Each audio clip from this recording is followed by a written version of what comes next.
Hi friends, welcome back to our channel. നാലാസത്തെ കൂട്ടുകാരുടെ ഓണപരീക്ഷയ്ക്ക് വന്നിട്ടുണ്ടായിരുന്ന ചോദ്യങ്ങളും അതോടൊപ്പം തന്നെ അതിൻ്റെ ഉത്തരങ്ങളുമാണ് നമ്മൾ നോക്കുന്നത്. അതായത് കഴിഞ്ഞ മുൻ വർഷങ്ങളിൽ എങ്ങനെയാണ് ചോദ്യങ്ങൾ ചോദിച്ചിരിക്കുന്നത് എന്ന് നമുക്ക് നോക്കാം. Previous year question paper.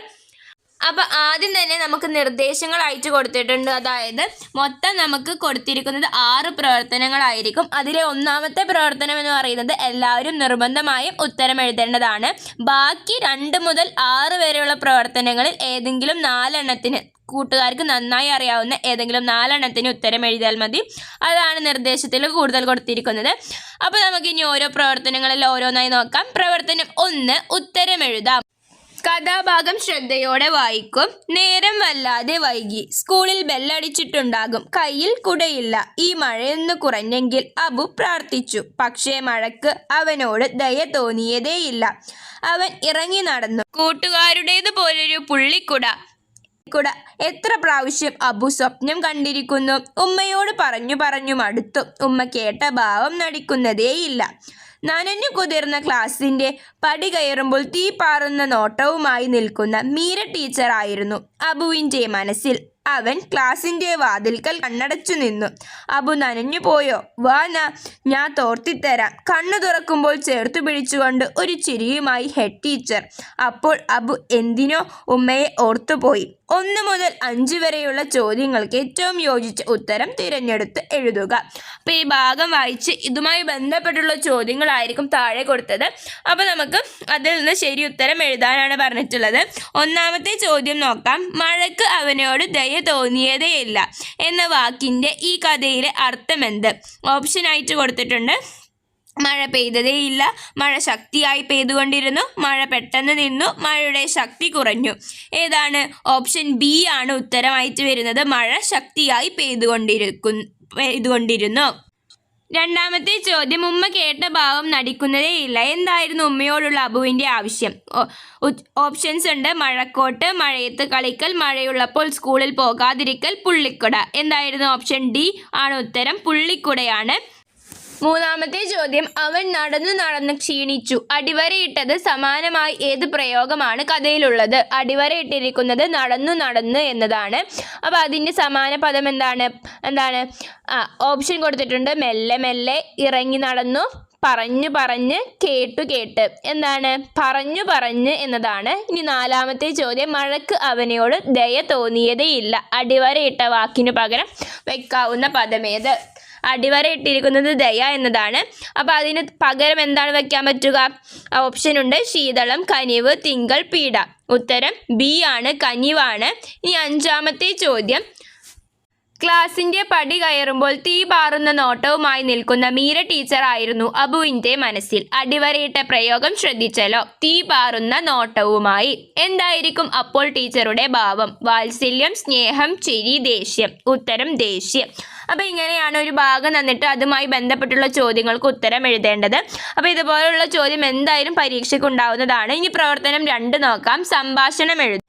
സ്നേഹം താൻ ശക്തി എന്ന പാഠഭാഗത്തിൽ ലൈലയും കുട്ടനും മൈനയെ കണ്ടത് മാവിൻ കൊമ്പിലിരുന്നു മൈന പാടിയപ്പോൾ ഉണ്ടായ അത്ഭുതവുമെല്ലാം ഓർമ്മയുണ്ടല്ലോ.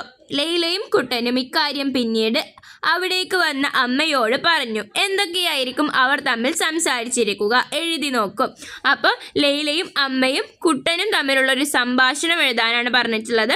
അപ്പോൾ നിങ്ങളുടേതായിട്ടുള്ള ഭാവനയിൽ നിങ്ങൾക്ക് എഴുതാവുന്നതാണ്. അപ്പോൾ ഒരു എക്സാമ്പിൾ, ഒരു ഉദാഹരണം രീതിയിൽ ഇവിടെ കൊടുത്തിട്ടുണ്ട്. ലൈല: അമ്മേ, ഇന്നൊരു അത്ഭുതം നടന്നു. അമ്മ: അത്ഭുതമോ? കുട്ടൻ: അതെ അമ്മേ. അമ്മ: അതെന്താണ്? കുട്ടൻ: മാവിൻ്റെ കൊമ്പിലിരുന്ന് ഒരു കിളി പാടുന്നു. അമ്മ: ആ കിളിയുടെ പേരാണ് മൈന. ലൈല: ഇത് സാധാരണ കിളിയല്ല. അമ്മ: പിന്നെയോ? ലൈല: ആ കിളി പാടിയപ്പോൾ ഉണങ്ങിയ മാവ് പോലും പൂത്തു. അമ്മ: അതാണ് മക്കളെ പറഞ്ഞത്, ഒരു ഉറുമ്പിനെ പോലും നോവിക്കരുത്, എല്ലാ പക്ഷികളെയും മൃഗങ്ങളെയും സ്നേഹിക്കണം. അപ്പോൾ നമുക്കിങ്ങനെ ഒരു സംഭാഷണം എഴുതാവുന്നതാണ്.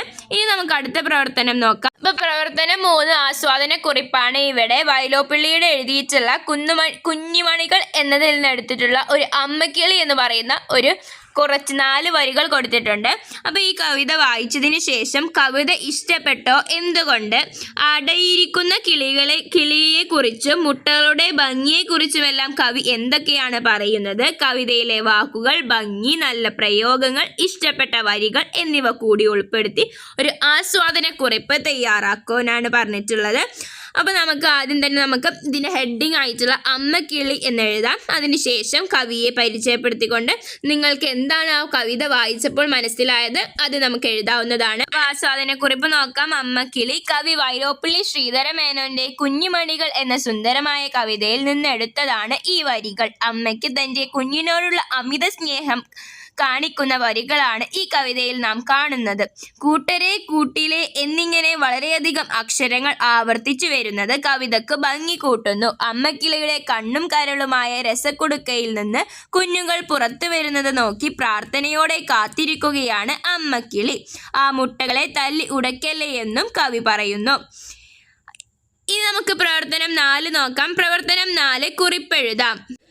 വലിയ സ്നേഹത്തോടെ ചെയ്യുന്ന കൊച്ചു കാര്യങ്ങൾ പോലും വലിയ സന്തോഷവും സമാധാനവും കൊണ്ടുവരും. Mother Teresa. നിർമ്മലമായ സ്നേഹത്താൽ മനോവ്യക്തമായി ഒന്നുമില്ല. ഗാന്ധിജി. മുകളിൽ കൊടുത്ത മഹത് വചനങ്ങളുടെ ആശയം വിശകലനം ചെയ്ത് സമാനമായ ഉദാഹരണങ്ങൾ കൂടി ചേർത്തുകൊണ്ട് ഒരു കുറിപ്പ് തയ്യാറാക്കുക. മദർ തെരേസയും ഗാന്ധിജിയും ഇവിടെ സ്നേഹത്തെക്കുറിച്ചാണ് പറയുന്നത്. സ്നേഹമാണ് അഖിലസാരമൊഴിയിൽ. സ്നേഹത്തിൻ്റെ പ്രാധാന്യത്തെക്കുറിച്ചാണ് ഇവിടെ പറയുന്നത്. സ്നേഹത്തോടെയുള്ള ഒരു ചിരി ഏത് വഴക്കും ഇല്ലാതാക്കും. സ്നേഹത്തോടെയുള്ള സ്വഭാവവും സ്നേഹത്തോടെയുള്ള പെരുമാറ്റവും മൂലം നമുക്ക് അനേകം കാര്യങ്ങൾ ചെയ്യാനാകും. അപ്പോൾ സ്നേഹവുമായി ബന്ധപ്പെട്ടുള്ള മഹത് വചനങ്ങൾ നിങ്ങൾക്കറിയാമെങ്കിൽ അതും കൂടെ നിങ്ങൾക്ക് ഇവിടെ കൂട്ടിച്ചേർക്കാവുന്നതാണ്. ഇനി നമുക്ക് പ്രവർത്തനം 5 നോക്കാം. പ്രവർത്തനം 5 പോസ്റ്ററാണ്. പത്തായം എന്ന പാഠം പഠിച്ചു കഴിഞ്ഞപ്പോൾ നീണ്ടകര UP സ്കൂളിലെ കാർഷിക ക്ലബ്ബ് അംഗങ്ങൾ നെൽ വയലുകൾ നികത്തി കെട്ടിടങ്ങൾ പണിയുന്നതിനെതിരെ പോസ്റ്റർ നിർമ്മിക്കാൻ തീരുമാനിച്ചു. ഇത്തരം ഒരു പോസ്റ്റർ നിങ്ങൾ നിർമ്മിക്കൂ. ആവശ്യമായ ചിത്രങ്ങൾ ചേർക്കാൻ മറക്കരുത്.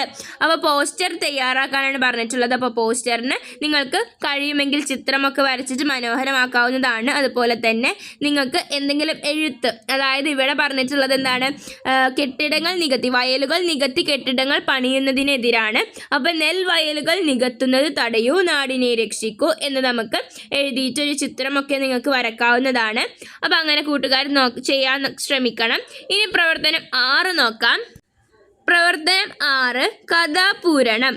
സ്കൂളിലേക്ക് ധൃതിയിൽ നടക്കുകയായിരുന്നു ദിയ. പെട്ടെന്ന് വഴിയരികിലെ ഇലകൾക്കിടയിൽ ഒരനക്കം. അവൾ നിലത്തു കുനിഞ്ഞിരുന്നു സൂക്ഷിച്ചു നോക്കി. ഒരു കുഞ്ഞു പക്ഷി അതിൻ്റെ ചിറകിൽ നിന്ന് ചോരയൊലിക്കുന്നു. എന്തു ചെയ്യും? നിങ്ങളുടെ ഭാവനയ്ക്കനുസരിച്ച് കഥയുടെ ബാക്കി ഭാഗം പൂരിപ്പിക്കൂ.